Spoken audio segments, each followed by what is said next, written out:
¿Cómo está organizado el Estado colombiano? ¿Qué instituciones y órganos lo conforman? ¿Y cuál es la función de cada uno de ellos? Si te interesa conocer la respuesta a estas preguntas, te invito a ver este y otros videos en los cuales responderé de forma sencilla y ordenada a estos interrogantes. Te aseguro que lo vas a aprender muy fácil. Mi nombre es Carlos Conde y te doy la bienvenida a mi canal.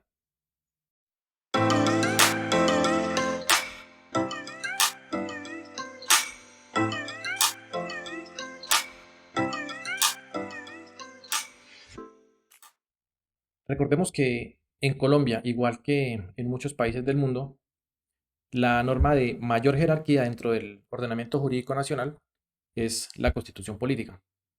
Por eso quiero iniciar este tema haciendo lectura del artículo primero de nuestra Constitución. ¿Qué dice el artículo primero? Dice que Colombia es un Estado social de derecho, organizado en forma de república unitaria, descentralizada, con autonomía de sus entidades territoriales. Dice además que es democrática, participativa y pluralista, fundada en el respeto de la dignidad humana, en el trabajo y la solidaridad de las personas que la integran y en la prevalencia del interés general.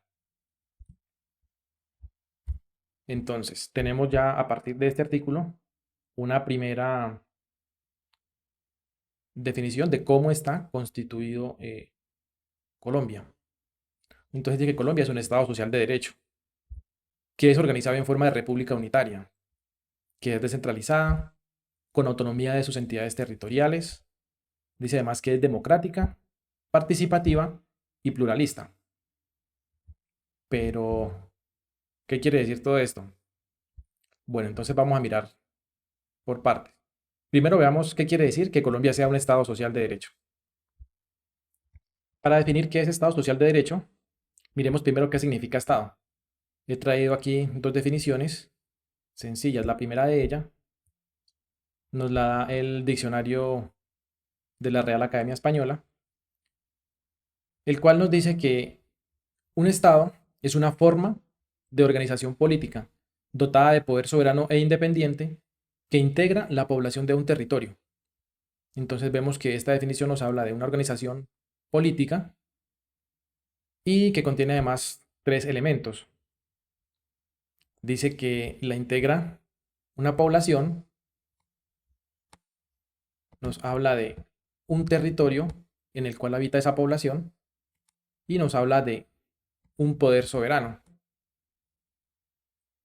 Miremos la segunda definición, que la tomé de una biblioteca jurídica.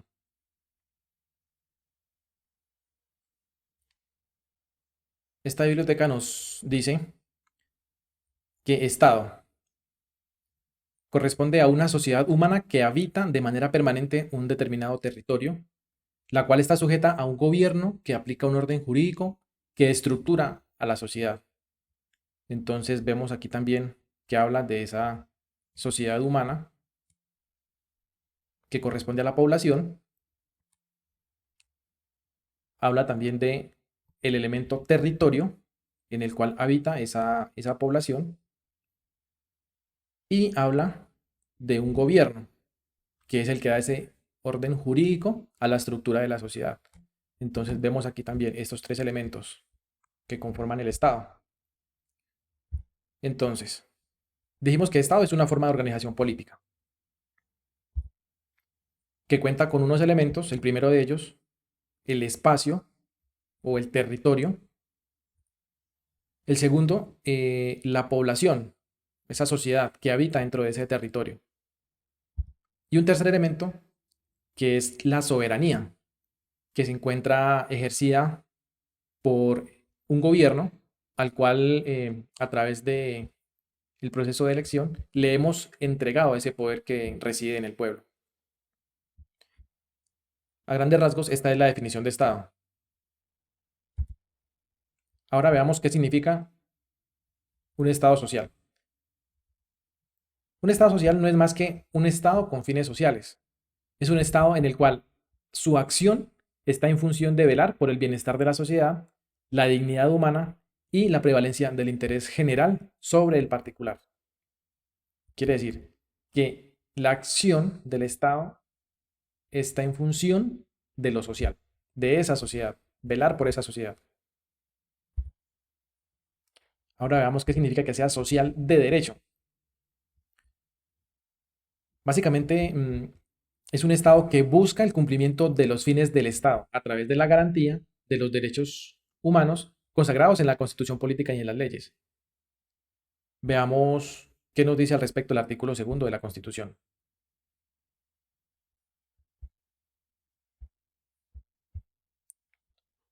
El artículo segundo nos dice lo siguiente. Son fines esenciales del Estado: servir a la comunidad, promover la prosperidad general y garantizar la efectividad de los principios, derechos y deberes consagrados en la Constitución. Facilitar la participación de todos en las decisiones que los afectan y en la vida económica, política, administrativa y cultural de la nación.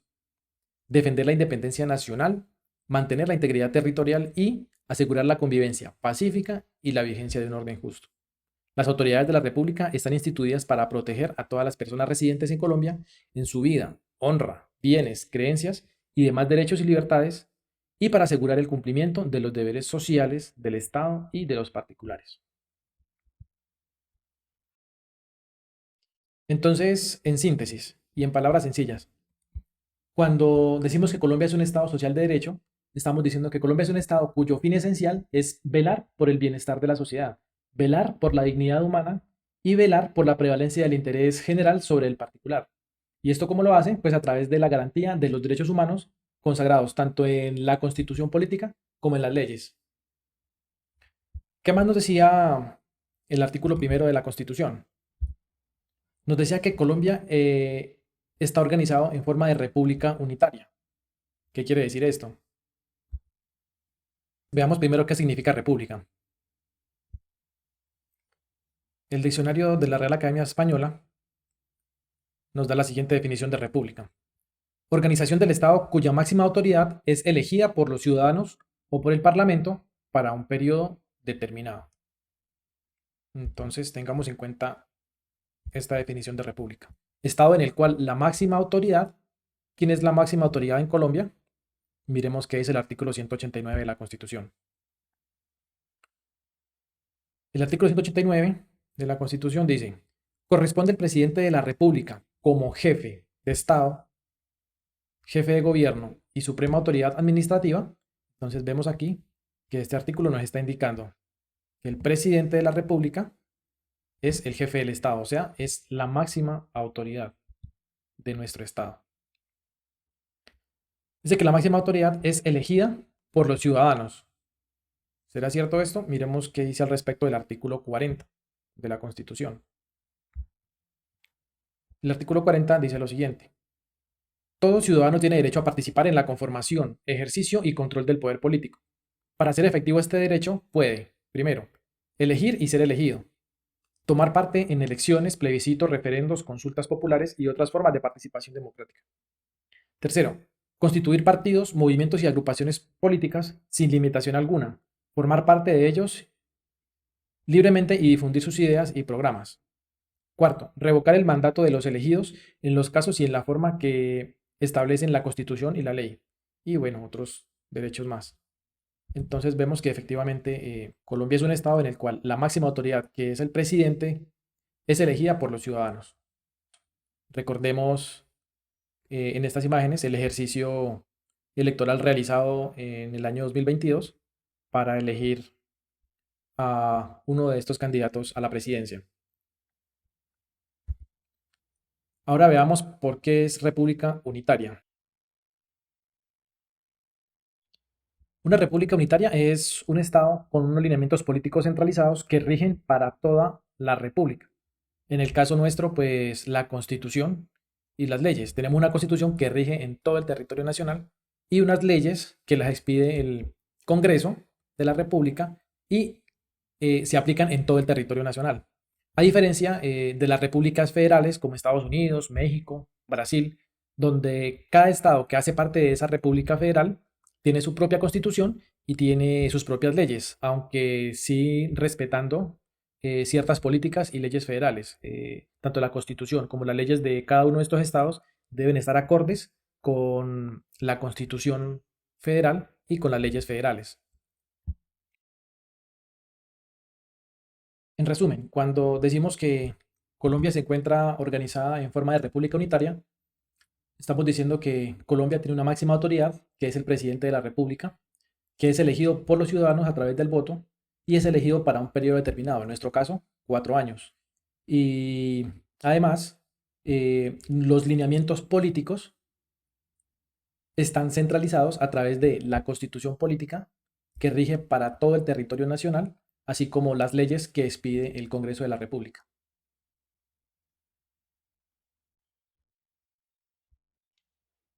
El artículo primero de la constitución política nos indica que Colombia es descentralizada. Y ustedes me van a preguntar, pero ¿cómo así, Carlos? Si nos acabaste de decir que Colombia es una república unitaria, por lo tanto, los lineamientos políticos están centralizados en el nivel nacional, que hay una constitución y que las leyes son expedidas en el nivel central para todo el territorio nacional. Efectivamente, eso es así. Colombia está políticamente centralizado, pero administrativamente es descentralizada. Vamos a ver la explicación de esta situación.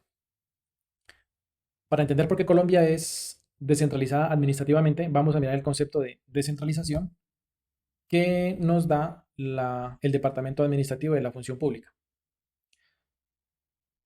Dice que descentralización es una forma de organización del Estado donde el nivel nacional entrega la titularidad de sus funciones y recursos a otro nivel de la administración pública. La transferencia de la competencia se hace por ley orgánica. Especialmente se utiliza en la entrega de competencias a departamentos y municipios para la provisión de bienes y prestación de servicios públicos.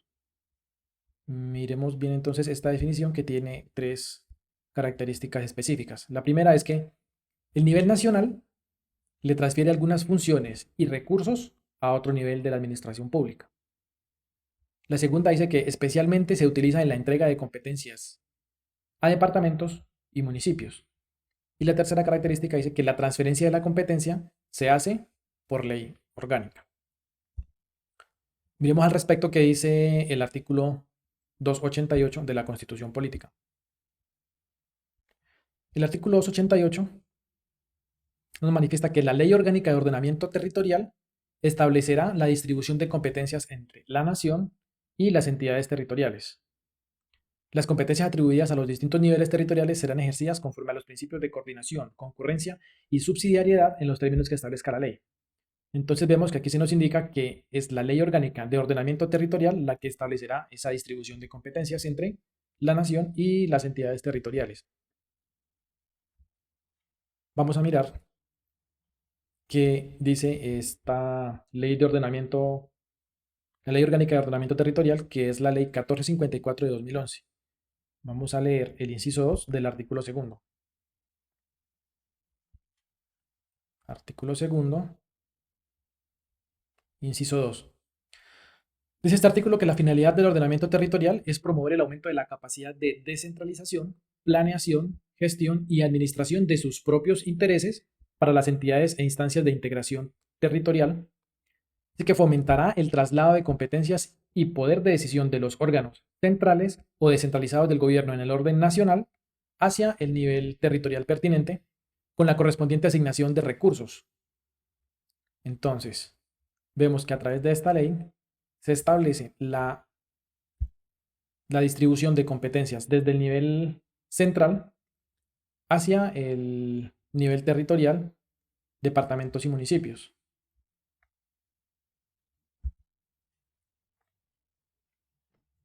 A través de estas imágenes podemos hacernos una idea de la descentralización administrativa desde el nivel central hacia el nivel territorial. Conocemos que el territorio nacional está distribuido en departamentos y a su vez esos departamentos están divididos en municipios. Esos municipios pueden asociarse entre ellos y conformar algo que se llaman las provincias administrativas y de planificación, que eso lo vamos a ver más adelante. Asimismo, los departamentos también pueden asociarse entre ellos y conformar algo que se llaman las regiones administrativas y de planificación. Ya ustedes, por su cuenta, pues podrán eh, leer más despacio, más a fondo, esta ley orgánica de ordenamiento territorial para entender cómo se da esa distribución de competencias desde el nivel central hacia el nivel territorial, sean departamentos o municipios. En resumen, cuando decimos que Colombia es descentralizada, administrativamente estamos diciendo que el nivel central, a través de la Ley de Ordenamiento Territorial, le entregó tanto a los departamentos como a los municipios la facultad de administrarse por sí mismos a través de sus autoridades locales, de atender sus necesidades, sus intereses particulares, y le entregó también con esa asignación de competencias unos recursos para poder atender esas necesidades que se tienen en esos territorios. El artículo primero de la Constitución Política nos indicaba también que Colombia es un Estado con autonomía de sus entidades territoriales. ¿A qué hace referencia esto? Cuando hablamos de autonomía, dice el diccionario de la Real Academia Española, que estamos haciendo referencia a la potestad que dentro de un Estado tienen los municipios, las provincias, las regiones u otras entidades para dirigirse mediante normas y órganos de gobierno propios. En ese sentido, el artículo 287 de la Constitución dispone que las entidades territoriales gozan de autonomía, o sea, de esa potestad, para la gestión de sus intereses dentro de los límites de la Constitución y la ley. Y en virtud de esa autonomía o de esa potestad, tienen derecho a, primero, gobernarse por autoridades propias. Segundo, ejercer las competencias que le correspondan. Esto, recordemos cuando hablábamos de la descentralización, entonces hace referencia a esas competencias que le fueron transferidas desde el nivel central a las entidades del nivel territorial. Tercero, administrar los recursos y establecer los tributos necesarios para el cumplimiento de sus funciones. Y cuarto, participar en las rentas nacionales. Habiendo aclarado ahora sí lo que es a lo que hace referencia a la autonomía, veamos qué son las entidades territoriales. Para ello, dirijámonos al artículo 286 de la Constitución Política. Este artículo dispone que son entidades territoriales los departamentos, los distritos, los municipios y los territorios indígenas. Estas cuatro son entidades territoriales. Pero además, el inciso segundo manifiesta que la ley podrá darles el carácter de entidades territoriales a las regiones y a las provincias que se constituyan en los términos de la Constitución y la ley. En ese sentido, tendríamos dos entidades territoriales más. Para la mayoría de nosotros es muy fácil pues, tener referencia frente a lo que es un departamento o lo que es un municipio, pero quizá no sea igual con el tema de los distritos. Entonces, para ello, vamos a ir al artículo 322 y al 328 de la Constitución para mirar cuáles son esas entidades territoriales catalogadas como distritos. El artículo 322 nos indica: Bogotá, capital de la República, y el departamento de Cundinamarca se organiza como distrito capital. Entonces allí tenemos el primer distrito. Vamos ahora al artículo 328. El Distrito Turístico y Cultural de Cartagena de Indias. Allí tenemos el segundo. El Distrito Turístico, Cultural e Histórico de Santa Marta. Tenemos el tercero. Y Barranquilla. Tenemos el cuarto. Conservarán su régimen y carácter. Y se organiza a Buenaventura, 5, y Tumaco, 6, como Distrito Especial Industrial Portuario Biodiverso y Ecoturístico. 6 distritos hasta el momento. La ciudad de Barrancabermeja se organiza como Distrito Especial Portuario Biodiverso Industrial y Turístico. Tendríamos allí el séptimo distrito. La ciudad de Medellín se organiza como Distrito Especial de Ciencia, Tecnología e Innovación. Tenemos allí el octavo distrito. Hasta el momento tenemos esos 8 distritos en el territorio colombiano. Los territorios indígenas pues hacen parte a esa fracción de territorio donde habita población en su mayoría indígena. Pueden ser territorios en los cuales ocupen parte del territorio de un municipio y parte de otro municipio vecino. Incluso puede pasar también que esos territorios se encuentren ubicados entre una porción de territorio de un departamento y otro departamento vecino. Veamos ahora a qué hace referencia las regiones. Para ello vayamos al artículo 306 de la Constitución Política, el cual nos dice lo siguiente. Dos o más departamentos podrán constituirse en regiones administrativas y de planificación, con personería jurídica, autonomía y patrimonio propio. Su objeto principal será el desarrollo económico y social del respectivo territorio. Bueno, aquí entonces nos queda un poco más claro acerca de lo que son las regiones. Esas regiones administrativas y de planificación, que es el nombre específico, corresponden a dos o más departamentos que se unen para crearlas con el fin de buscar el desarrollo social y económico de esos departamentos que las conforman. Veamos ahora lo que son las provincias. Para ello nos vamos a dirigir al artículo 321 de la Constitución. El artículo 321 dice lo siguiente: las provincias se constituyen con municipios o territorios indígenas circunvecinos pertenecientes a un mismo departamento. ¿Qué quiere decir? Que también los municipios de un mismo territorio o los de un mismo departamento, perdón, o los territorios indígenas pueden también unirse y conformar estas provincias administrativas y de planificación. Entonces, en la forma similar como lo hacen los departamentos para conformar las regiones administrativas y de planificación. En esta imagen vemos pues el mapa del territorio nacional como lo conocemos, dividido en departamentos. Al lado izquierdo vemos las regiones administrativas y de planificación que existen hasta el momento en el territorio colombiano. Está la región administrativa y de planificación de los dos mares, la del Gran Santander, la de los Llanos, la de la Amazonía, la RAP Central, la RAP Pacífico, la del Eje Cafetero y la RAP Caribe, que son las que existen hasta el momento. En el lado derecho vemos pues el territorio nacional dividido por municipios. Una distribución un poco más detallada del territorio nacional.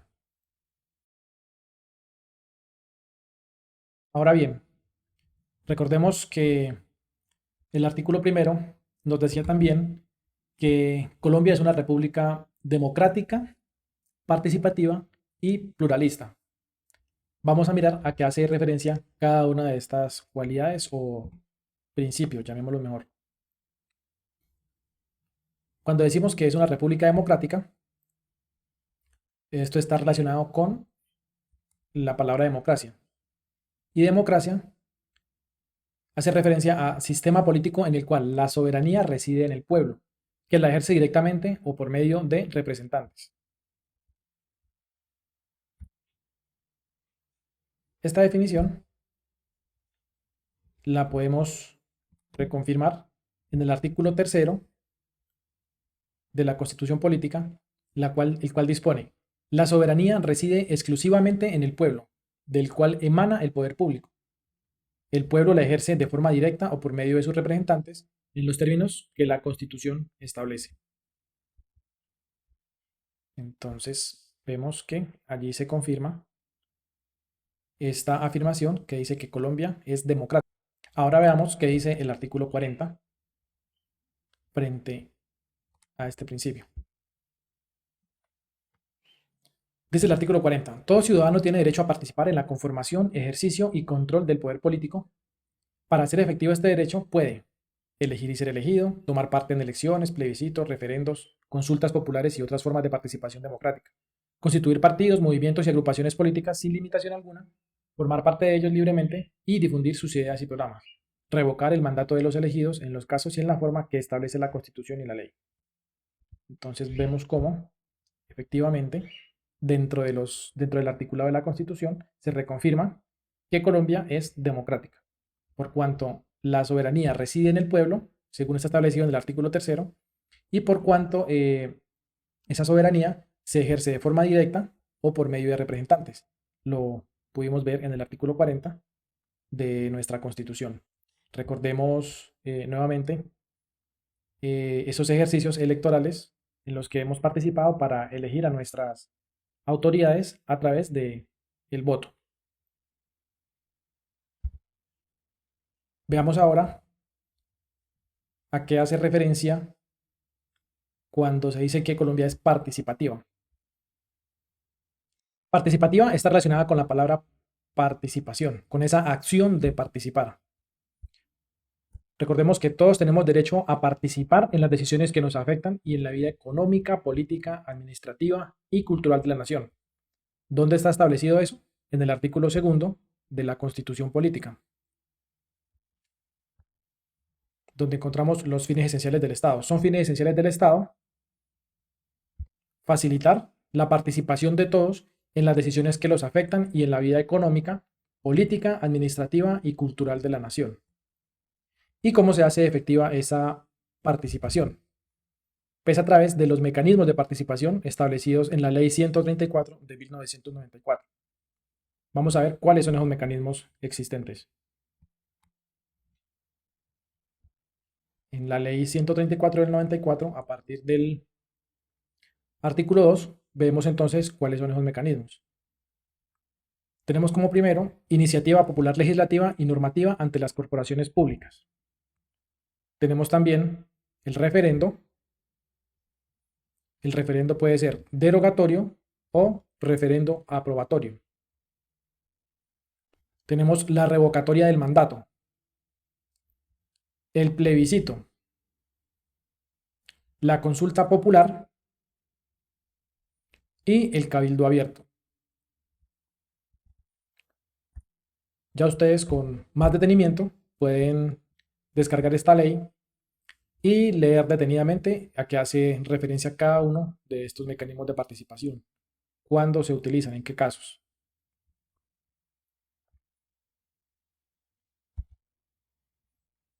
Ahora veamos a qué hace referencia cuando el artículo 1 de la Constitución indica que Colombia es un Estado pluralista. Pluralista tiene que ver con pluralidad, varios, diferentes. Colombia es un Estado pluralista porque reconoce que la población que habita en este territorio es una sociedad que está compuesta por varios grupos de personas con diferencias de raza, cultura, lengua, religión, clase social, entre otras. Pero, a pesar de tener esas diferencias, garantiza a todos los mismos derechos. Este reconocimiento lo podemos encontrar a través de los artículos de la Constitución, como por ejemplo el 7º, el 13, el 19, entre otros. Leamos estos tres primeros que he referenciado. Artículo 7º. El Estado reconoce y protege la diversidad étnica y cultural de la nación colombiana. Vemos entonces cómo se reconoce esa diversidad étnica y cultural. Veamos el artículo 13.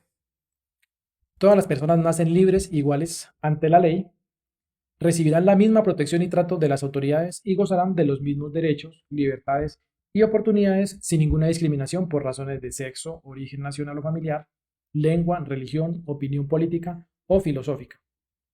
El Estado promoverá las condiciones para que la igualdad sea real y efectiva y adoptará medidas en favor de grupos discriminados o marginados. El Estado protegerá especialmente a aquellas personas que por su condición económica, física o mental se encuentran en circunstancia de debilidad manifiesta y sancionará los abusos o maltratos que contra ellas se cometan. Veamos el artículo 19. Se garantiza la libertad de cultos. Toda persona tiene derecho a profesar libremente su religión y a difundirla en forma individual o colectiva. Todas las confesiones religiosas e iglesias son igualmente libres ante la ley. Entonces vemos cómo el Estado colombiano reconoce esas diferencias existentes en la población que vive en el territorio. Y además de reconocer las diferencias, garantiza los mismos derechos para todos. Bueno, hasta el momento hemos visto cómo está constituido el Estado colombiano. Ahora necesitamos ver qué instituciones y órganos lo conforman y cuál es esa estructura. También cuál es la función que cumple cada uno de estos órganos e instituciones que hacen parte de esa estructura del Estado colombiano. Quiero contarte que este es el primero de varios videos que estaré compartiendo aquí en mi canal, en los cuales estaré explicando acerca de las ramas del poder público, los órganos de control, la Comisión Nacional Electoral, los órganos autónomos e independientes que conforman esa estructura del Estado, así como también la función que desempeña cada uno de ellos. Así que si te gustó este video, te invito a que te suscribas a mi canal y actives la campanita para que cuando yo publique un nuevo video, YouTube te notifique y puedas venir a verlo. Eso es todo por ahora. Nos vemos en un próximo video.